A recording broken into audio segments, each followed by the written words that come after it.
Welcome to another Carlo and Adelaide Sports Show. I'm Robert Laidlaw. And I'm Sean Carlin. Now, Sean, we were talking about basketball, Central District's basketball the other week ago. On the weekend, my wife and I went to see the Harlem Globetrotters, which I haven't seen them since 1976. Have you ever gone to watch them? I'm thinking I did go and watch them. I was a young kid at the, what was the old basketball star? Apollo Stadium. Oh, that's where I went. Well, I wonder, I can't actually remember what year it was. I was pretty young, but I clearly remember going and watching. It was good fun. They played their game against another team and they did... Washington General, same as this time, yeah. And they did a lot of entertaining stuff. So that would have been, so 1976, I would have been, 9 years old. 9 years old back then, 1976. Yeah, what was I, about 7?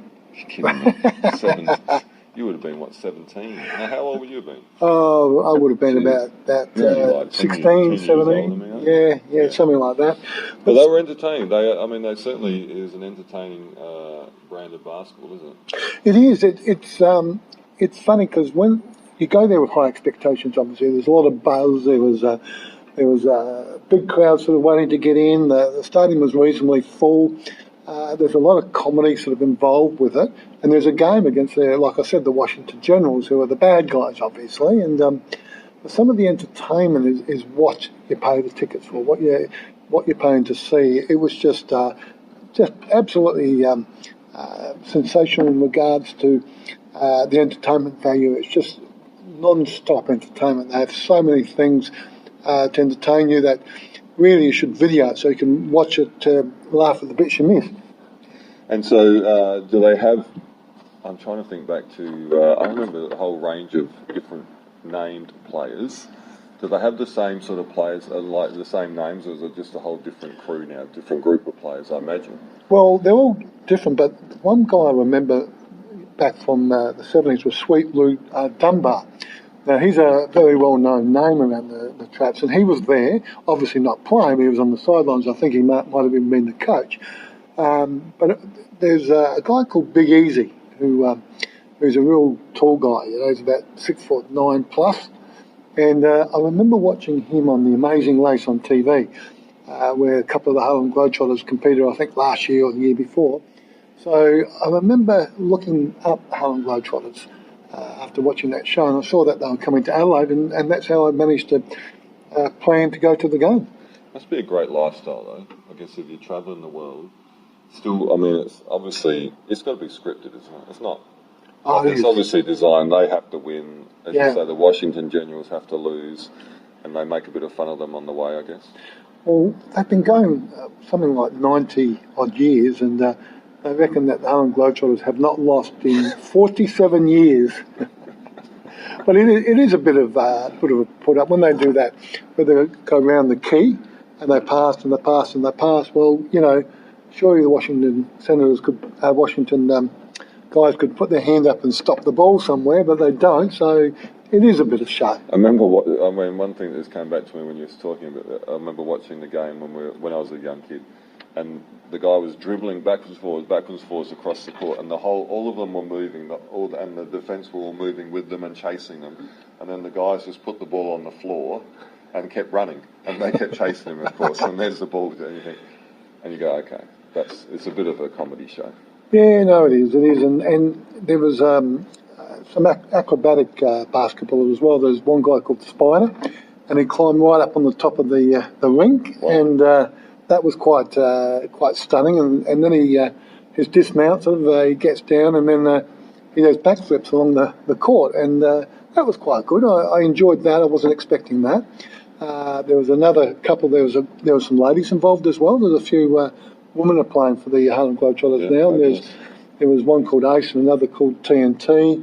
And TNT played that bouncing game where she gets low on the floor with her legs almost spread out, lying on the floor, still bouncing and diving and bouncing. And one of the guys did it as well, which I like that type of entertainment because it's you're waiting for them to stuff up.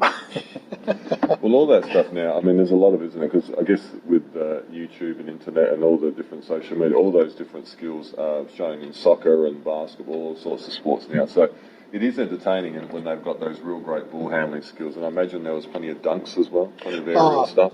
Yeah, the way they set up their dunks, I mean, they pass to this person, they pass to that person, and then he throws it up and you think, oh, he missed, and then this guy flies like Superman across the top and grabs the ball and dunks it in. And it's sort of, it's quite entertaining. And they did that probably 20, 30 times on the night, so it wasn't the same old all the time.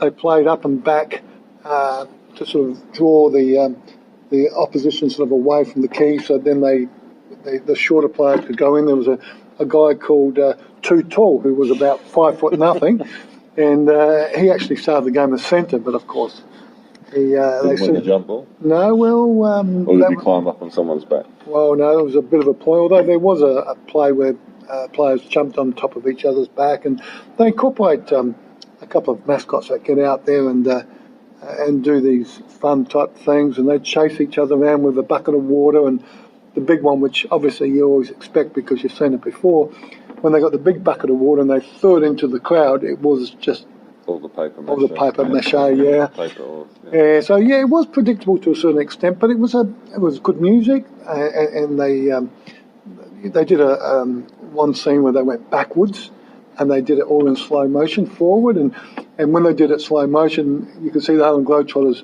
whacking the opposition in the face and all this type of stuff. And at one stage they played with the beach ball, and it's just sort of they bring in, they incorporate all these different elements to entertain the crowd, and they bring the crowd in. There was a couple of dance scenes where they brought people in to dance, and they got this little kid out to shoot from the 3-point line to see if he could get the ball in, and he got a prize. And they played musical chairs, and they did a whole range of those things. So obviously it was tailored towards a younger family type audience. But I think I always think the Harlem Globetrotters probably, if you look at modern basketball now, especially like NBA, you look at the halftime entertainment and the different things they do.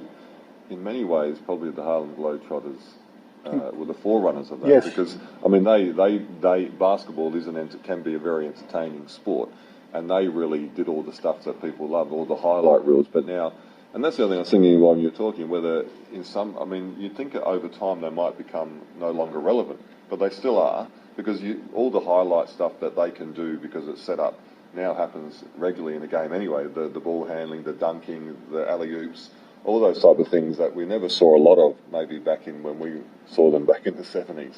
But now that's sort of common practice in a normal NBA game. I think they have two things going for them. One, for the younger audience that visit the Harlem Globetrotters for the first time, it's an experience I'll never forget. And two, for someone like myself that hasn't been there for 40 odd years or whatever, to relive something I saw as a younger person, it was good to sort of have that experience. No, when I saw them coming to Adelaide, I thought, oh, it'd be interesting to go to, but we had our own real basketball on Saturday night. Yeah. Couldn't attend, unfortunately. No, I understand that. I got a friend of mine was going to Starplex to watch the basketball, and he said to me, "What are you doing on Saturday night?" And I said, "Oh, I'm going to the basketball." And he said, "Oh, at Starplex?" I said, "Nah, Harlem Globetrotters." I guess second best for the weekend then. No, but Harlem Globetrotters, well worth the effort to go and visit them next time they come to Adelaide. So next time, what year was it last time? 1976, I I'm sure think. they've been here since, though, haven't they? Oh, they have. They come every couple of years. Yeah, every few years. Next time I'll see if I can get along. So ends another Carlo and Adelaide Sports Show. I'm Robert Laidlaw. And I'm Sean Carlo.